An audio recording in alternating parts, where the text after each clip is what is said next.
মুক্তিযোদ্ধার সন্তান হিসাবে চাকরি পাওয়াদের তথ্য সংগ্রহের পর তাদের বিরুদ্ধে আইনগত ব্যবস্থা নেবে সরকার, এমনটাই জানিয়েছেন মুক্তিযুদ্ধ বিষয়ক উপদেষ্টা ফারুকী আজম।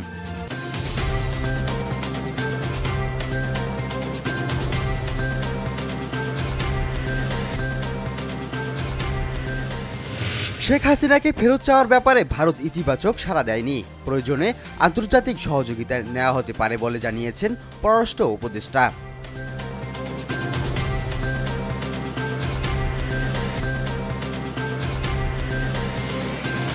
বাংলাদেশের সঙ্গে সম্পর্ক জোরদার করতে ঢাকা সফরে আসছেন পাকিস্তানের উপপ্রধানমন্ত্রী এবং পররাষ্ট্রমন্ত্রী ইশাক দার। আগামী 23 আগস্ট তার ঢাকায় আসার কথা রয়েছে।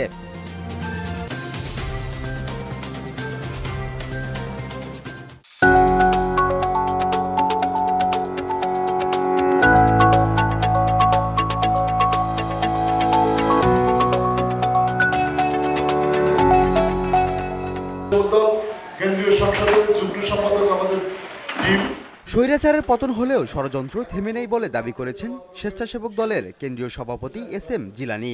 তিনি বলেন, যারা ধর্মের নামে বেহেশতের টিকিট বিক্রি করছেন তারাই এসব ষড়যন্ত্রের জড়িত।